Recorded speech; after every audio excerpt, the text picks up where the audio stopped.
Welcome to Awakening Intuition interview, and I have Angela with me. Morning, Angela. Morning. Angela is a transpersonal counsellor and psychotherapist, and she's been diving in the spiritual world for most of her life. So welcome, Angela. Please let us know a little more about your intuition and when you've followed it and when you haven't, and what's happened. And Yes, I think intuition is something that sometimes is really hard to get hold of. It's really hard to get a handle on, and sometimes it seems as if it's a gift we have, or we have to learn before we can have it. But I come to the conclusion that that's really not true. It is actually us. It's part of us. And when we're being us in the sense of just being, then that intuition is there just automatically. I can't say that that's something that I thought earlier on in my life, although I've always been interested in things that are spiritual. And probably for me, the first instance of it really hitting me, although I didn't realize the implications until later, was actually when I got married and I realized that I'd married the wrong person. And the difficulty there was that the person that I'd married, who was actually a friend and colleague of my second husband, and I'd met them both at the same time, and they both wanted to go out of me, and I'd chosen this one, was that there was nothing wrong with him. He was a perfectly nice man.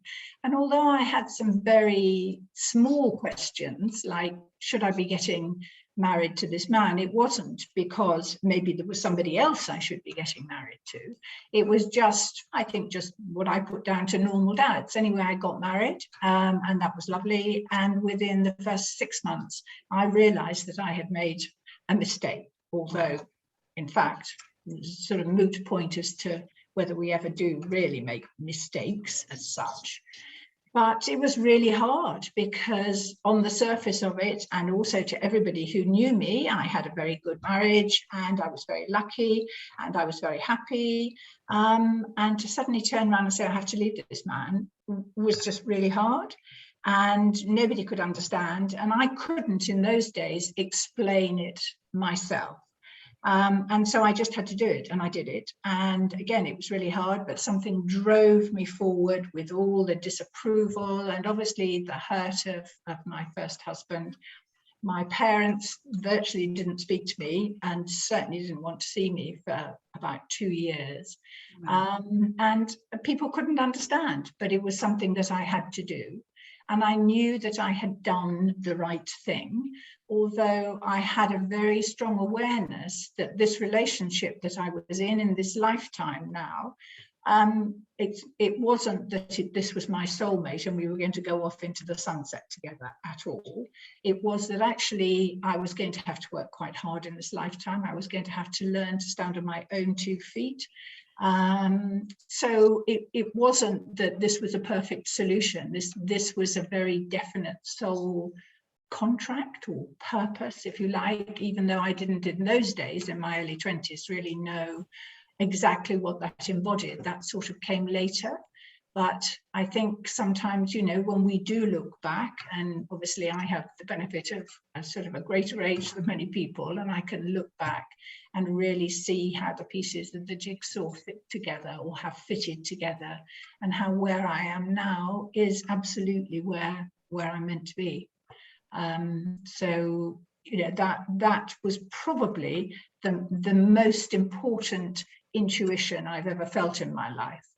Because it was so difficult to believe that it was something that I had to do.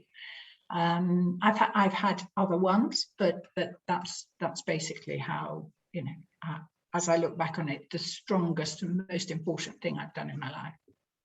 so did you have any intuition before you married? That, I mean, you said you had a few doubts, but what was the difference? No. And then when you were in the marriage, and how did you know that it was wrong? Well, because they were colleagues, my first husband and second husband, we met a lot. And in fact, my second husband came on honeymoon with us because my first husband was trying to buy, we went to Ireland, was trying to buy a property there to turn into a restaurant, and they wanted to do it together. So he said, oh, come on over, there's plenty of room in the hotel. And so it was like he was always there. And if my first husband couldn't take me out for lunch on my birthday or something, he'd ring up my second husband and say, will you take Angela out? So it was that knowledge and that recognition of another soul that, I had to be with. And in your body, so when you have intuitive guidance, whereabouts in your body are you feeling it? I think probably in the heart center, and maybe just a little bit down from that. I think, is that the position of the core star, sort of there? I think it's breathing into that whole area, really, and just being in there, because I think the most important thing is that one isn't in one's head, because the things that are most difficult, to allow intuition to come is words. If we're thinking too much, it's sort of beyond thought, really. And although there are times that we maybe explain it in words, if we're thinking too much, for example, if we feel we have a choice, and particularly if it's a spiritual choice, should I do this or should I do that? I think it's quite hard for me anyway, when we sort of name it, because it's like it's there in words, and I'm in my head when I'm worrying about what I should do. And another thing that I do very often is when I go to bed at night and I'm just lying in bed, just literally before I turn over and close my eyes, I will say to the universe, I'll ask the universe. So I'll just say, I won't supplicate. I'll just say, look, I really need to know the answer to this, please. And then don't think about it again. And then in the morning, I will usually have the answer. Not always. Sometimes it may come during the day, but I won't think about it at all. I will surrender, if you like, to having left it to a higher energy, or whatever one might say, to be able to.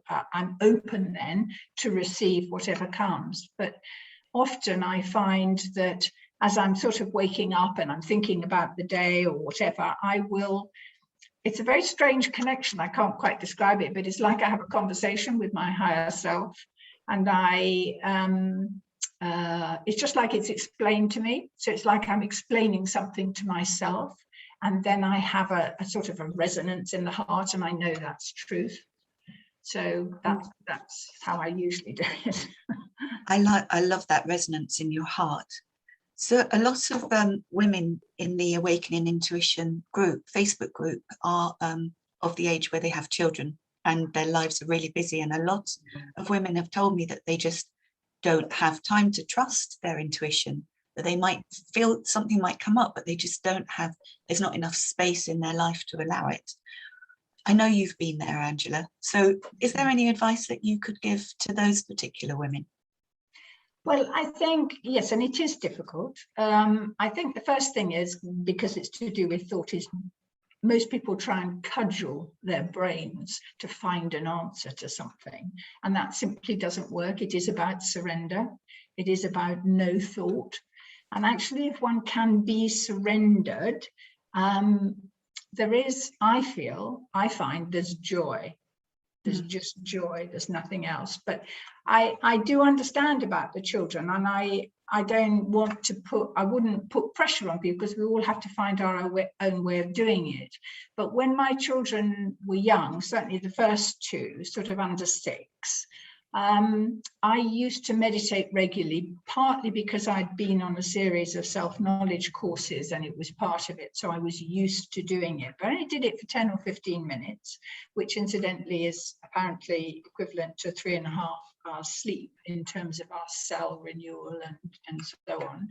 And I just used to do it night and morning. And there have been times when, you know, I'd be sitting in a room and my children might be sort of outside in a safe area playing or something, and then they would start to be naughty and, you know, knock on the door and giggle and and I don't know, somehow or other, I just kept doing it. Wow. And I know it's hard. And there were times when I would be in a space in meditating, and I would listen and hear them outside the door banging or whatever it was.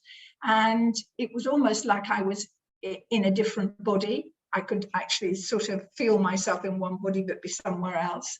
But I think that's probably putting a bit of pressure on people. And I think the one thing that we really, really, really don't want to do with ourselves is put pressure on ourselves. Yeah. You know, part of this whole thing of being is just loving ourselves, forgiving ourselves for what, you know, seems to be going wrong, and loving ourselves.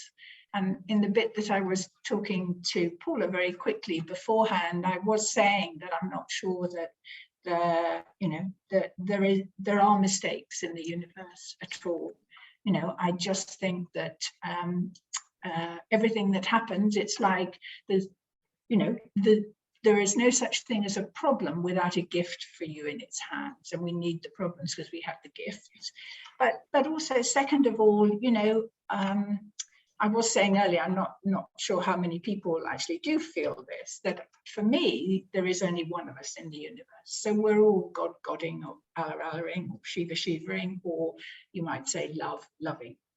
And so therefore, there are no mistakes. And when we may appear to go off course, it's perhaps a little bit like we're following a sat nav. And if we go off course, we have to readjust and come back again. And the universe does that for us if we trust it, always.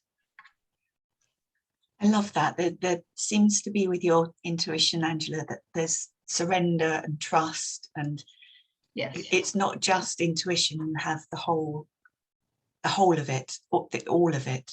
Very beautiful. It's hard to pin down, but it is a knowing. It's always been a knowing. Although I talk to my higher self sometimes, or my higher self talks to me, I don't hear things and see things in the way some, you know, clairaudience or clairvoyants do. I just sort of know. Yeah, I love And that. we all do. We really, really all do, because that knowing, if we are all part of each other, that knowing is who we are. And we all know truth.